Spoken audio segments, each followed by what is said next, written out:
Hello friends, welcome back to Edu Global Academy. Thumbnail देखकर तो आप सबको ये आइडिया लग ही गया होगा कि आज हम क्या डिस्कस करने वाले हैं। यस, आज की इस वीडियो में हम कुछ ऐसे इंग्लिश के वर्ड्स के बारे में जानेंगे जिनके प्रोनाउंसिएशन सिमिलर होते हैं बट उनकी मीनिंग्स डिफरेंट होती हैं, उनकी स्पेलिंग्स डिफरेंट होते हैं। मीनिंग्स और स्पेलिंग्स के साथ साथ उनके यूजेस भी डिफरेंट होते हैं। Okay, so let us start with our video without any further delay. और अगर आप चैनल पर नए हैं तो चैनल को सब्सक्राइब करें, वीडियो को लाइक करें, शेयर करें एंड साथ साथ अपनी जो भी क्वेरीज हो या फिर हमारे लिए कोई सजेशंस हो कमेंट बॉक्स में जरूर कमेंट करें। So let us continue with our video now first of all हम ये इन वर्ड्स के बारे में जानेंगे कि ऐसे वर्ड्स जिनकी प्रोनाउंसिएशन सेम होते हैं बट मीनिंग्स और स्पेलिंग्स डिफरेंट होती है, ऐसे वर्ड्स को बोलते क्या है, ऐसे वर्ड्स को क्या कहते हैं। ओके, सो ऐसे वर्ड्स को हम होमोफोन्स कहते हैं। ठीक है, let us see the words that sounds alike but are spelled differently and have different meanings are called as homophones.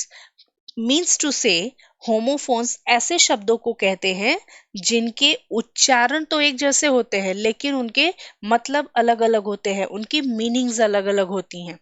Okay, चलिए लेट्स सी सम एग्जांपल्स। सबसे पहला है सी, SEA एंड SEE। ये सी जो होता है SEE, इसका मतलब होता है देखना। एंड ये जो दूसरा वाला सी है इसका मतलब होता है समुद्र या फिर सागर, राइट। इन दोनों ही वर्ड्स का जो प्रोनाउंसिएशन है दैट इज सिमिलर। दोनों ही वर्ड्स की जो मीनिंग्स है बहुत डिफरेंट है एक दूसरे से। ओके, तो ऐसे जो पेयर ऑफ वर्ड्स होते हैं उनको होमोफोन्स बोला जाता है। क्लियर? चलिए let's see some more examples and the next one is fair, FAIR and FARE। दोनों ही वर्ड्स का प्रोनाउंसिएशन फेयर है बट ये जो FAIR फेयर है इसका मतलब क्या होता है, क्लीन, टाइडी। एंड जो दूसरा वाला फेयर है FARE, इसका मतलब होता है मेला। ठीक है, let's see the next example and the next one is here, HAIR and HARE। दोनों ही वर्ड्स की प्रोनाउंसिएशन हेयर होता है। ये जो HAIR हेयर है इसका मतलब आपको पता है हमारे बाल। And HARE hare, male rabbits को हम हेयर बोलते हैं। Okay, let's see the next example, BY by and BUY buy. ये बाय का मतलब, BY बाय का मतलब द्वारा, बोलते हैं ना by something, by bus, by car. And BUY का मतलब खरीदना। ओके, चलिए we will learn some more pair of homophones in this video. तो let us move towards those pairs and the very first pair is stair. ठीक है, see सबसे पहले stair, दोनों ही वर्ड्स का प्रोनाउंसिएशन स्टेयर है बट मीनिंग्स अलग है, स्पेलिंग्स अलग है। ओके, चलिए let us see the meanings first and सबसे पहले हम ये फर्स्ट वाले की मीनिंग देखेंगे, STAIR, स्टेयर की meaning. Okay, and this means a series of steps that leads from one level to another. Means Hindi में हम इसको सीढ़ियां बोलते हैं। Now let's move towards the next stair, that is STARE, stair। इसका मतलब क्या होता है? Let's see the meaning. To gaze or look steadily with eyes wide open in fear, admiration, wonder, incomprehension, etc. मतलब घूरना, किसी को ताड़ना या टकटकी लगाकर देखना, दैट इज ओनली स्टेयर। या बहुत ज्यादा चौंक गए हो आप किसी चीज को देख के तो आप उसको एकदम, आंखें आपकी फटी फटी रह जाएंगी और लगातार देखते रहोगे, that is also called as stare. या डर के चलते आपकी आंखें एकदम बड़ी बड़ी हो गई और किसी चीज को आप देख रहे हो या किसी पर्सन को देख रहे हो लगातार, that is also called as stare. या फिर एडमायरेशन, फॉर एग्जाम्पल जब कोई छोटा बच्चा आप देखो, बहुत क्यूट सा बेबी, आप लगातार उस बेबी को देखते रहते हो तो that is also called as stare. Okay, चलिए हम इन दोनों ही वर्ड्स को एग्जाम्पल्स के साथ भी समझेंगे। So the example of stare, STAIR, stair is she ran down the stairs. Means वह सीढ़ियों से नीचे भागी। Okay, now let's jump over the next stair, that is stare, stare मतलब किसी को घूरना. Let's see the example, and the example is, tell me why you always stare at that map. Means मुझे बताओ कि तुम हमेशा उस नक्शे को क्यों घूरते रहते हो. Hope it is clear to you. चलिए let's move towards the next pair of the word, and हमारा अगला पेयर है feet.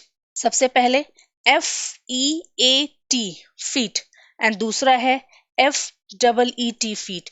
दोनों ही वर्ड्स की मीनिंग्स अलग हैं बट इनका प्रोनाउंसिएशन सेम है. एंड आई एम श्योर जो सेकंड वाला फीट है एफ डबल ई टी, इसका मतलब आप सब जानते होंगे, राइट? बट पहले हम एफ ई ए टी का मीनिंग देखेंगे. Okay, so F E A T feet. Feet means something difficult needing a lot of skill, strength, courage etc to achieve. कुछ ऐसा जिसको पूरा करने के लिए बहुत सारा करेज चाहिए, बहुत सारा स्ट्रेंथ चाहिए. इन शॉर्ट कुछ कमाल कर देना या कोई असाधारण काम पूरा कर देना. ठीक है, जैसे for example if you talk about world's tallest building, that is Burj Khalifa. उसको बनाना बहुत ही ज्यादा हार्ड था, बहुत चुनौती भरा था, बट फिर भी इंजीनियर्स ने उस कमाल को कर दिखाया, राइट? उस एक इम्पॉसिबल बिल्डिंग को कंस्ट्रक्ट करके पॉसिबल बना दिया. So this is only called as feat, right? ठीक है, चलिए let's see the meaning of another one, that is F double E T feet. इसका मीनिंग क्या होता है? That is the terminal portion of a limb which bears weight and allows location. Okay, terminal portion मतलब नीचे वाला portion एक limb का जो आपकी पूरी बॉडी का वेट बियर करता है एंड आपको चलने के लिए अलाउ करता है, आपको लोकोमोट कराता है. पैर, आपका पाँव, feet means okay. And except that पाँव के अलावा भी इस फीट का एक और मीनिंग होता है, that is it is also a measuring unit. Feet को हम एज अ मीजरिंग यूनिट भी यूज करते हैं. ओके, सी ये मीजरिंग टेप, इसमें फीट मेंशन्ड होता है, 1 feet, 2 feet, 3 feet, like that. Feet का मतलब पाँव भी होता है, फीट का मतलब एक मीजरिंग यूनिट भी होता है. एंड नाउ सी, ये जो वर्ड फीट है, F double E T feet, ये प्लूरल वर्ड है. This is a plural word and singular of this is foot. ठीक है, चलिए let's see the examples of both the words. So the example of feet is FEAT feet. The building is a remarkable feat of engineering. यह इमारत engineering का एक उल्लेखनीय कारनामा है, right? चलिए let's see the example of next feet, that is FEET feet. And the example is he injured his feet, मतलब उसने अपने पैरों को घायल कर लिया है. And the next example is I am 6 feet tall. मैं 6 फुट लंबा हूँ. ओके, चलिए नेक्स्ट पेयर ऑफ वर्ड देखते हैं. And the next pair of word is click. सबसे पहले CLIQUE, ये भी क्लिक होता है. And second word is CLICK click. ये तो आप सभी जानते होंगे इस वर्ड का मीनिंग, CLICK क्लिक, राइट? चलिए let us see the meaning of both the words one by one. So CLIQUE click means a narrow exclusive circle और ग्रुप ऑफ पर्सन. कुछ लोगों का एक छोटा सा जो ग्रुप है उसको ही हम बोलते हैं क्लिक. अगर हिंदी में बात करें तो इसको बोला जाता है गुट, मतलब जो होता है ना गुटबाजी कर लेना, एक छोटा सा ग्रुप अपना सेपरेटली बाकी सबसे हटके एक ग्रुप बना लेना, that is only called as गुटबाजी. ठीक है, नाउ सी, जैसे देखो आप ये फिगर में देख पा रहे हो, ये कुछ लोग हैं जिनका एक अपना एक खुद का ग्रुप है, उनको बाकी लोगों से मतलब नहीं है, दे आर हैप्पी टुगेदर. सो ये जो ऐसा एक छोटा सा सर्कल होता है कुछ लोगों का, that is only called as click. Okay, चलिए अब देखते हैं नेक्स्ट क्लिक, जिसकी स्पेलिंग है CLICK click. The act of pressing the button. कोई बटन आप प्रेस करते हो, जैसे माउस का बटन, माउस की बटन आप प्रेस करते हो उसको क्लिक बोलते हैं. कीबोर्ड की बटन प्रेस करते हो, that is click. Apart from this, इसके अलावा भी क्लिक की और मीनिंग्स है. Let's see. To highlight something, किसी चीज को हाईलाइट करना, that is click. Okay. And to strike, किसी चीज को स्ट्राइक करना भी, जो हल्का सा स्ट्राइक होता है, that is called as click. Okay. जैसे जब हम पैदल चलते हैं, हमारे पाँव ग्राउंड पर क्लिक होते हैं, मतलब वो जो ठक ठक की आवाज थोड़ी थोड़ी सी होती है, that is called as click. Okay. चलिए, let's see the examples now. तो सबसे पहले CLIQUE क्लिक का example, and the example of this is they formed a clique for self interest and went astray. Means उन्होंने स्वार्थ के लिए एक गुट बनाया और भटक गए। ओके। चलिए, let's see the next example, CLICK click. She clicked of the light. Means उसने लाइट बंद कर दी, उसने लाइट बंद कर दी, स्विच ऑफ कर दिया। स्विच को ऑफ करना भी क्लिक कहा जाता है। Okay. Next example, he clicked his heels together and saluted the officer. Okay. Let's see the another pair of word, and the next one is born.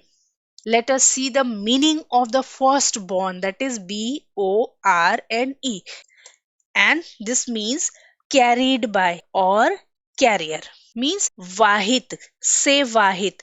Bond मतलब से वाहित, किसी चीज से वाहित, जैसे पानी से वाहित, यानी पानी के थ्रू फैलना। Okay. And the meaning of next born, that is BORN, born is to come into existence, जन्म लेना, एग्जिस्टेंस में आना, एग्जिस्ट करना। ओके। जैसा ये सीडलिंग है, ये जैसे ही ये सीड के अंदर से प्लांट जर्मिनेट होना शुरू होता है, we can say that a plant is born, मतलब वो एग्जिस्टेंस में आया। So this is only called as born, BORN, born, that is जन्म लेना। ओके। चलिए, let's see the examples of both the word. So the mosquito borne illness infected many children. Mosquito borne illness means, mosquito borne का मतलब मच्छर जनित बीमारी ने कई बच्चों को संक्रमित किया। मच्छर जनित बीमारी, ऐसी बीमारी जो मच्छरों के थ्रू फैलती है। ओके। सो BORNE, बॉर्न मतलब कैरियर, किसी चीज को अपने अंदर कैरी करना। ठीक है। Now let's see the example of BORN, born मतलब वो जो जन्म वाला बॉर्न होता है। And the example is he was born in a hospital. उनका जन्म एक अस्पताल में हुआ था। So this was all about today's video. Hope आपको वीडियो अच्छी लगी होगी एंड आपको समझ में भी आया होगा। तो फिर मिलते हैं नेक्स्ट वीडियो में कुछ ऐसे ही और इंटरेस्टिंग वर्ड्स के साथ, जो आपकी इंग्लिश वोकैब को और भी ज्यादा स्ट्रॉन्ग करेगा, उसके साथ साथ आपकी इंग्लिश स्पीकिंग को भी इफेक्टिव बनाने में आपकी हेल्प करेगा। Till then, keep studying and keep growing. Thank you for watching.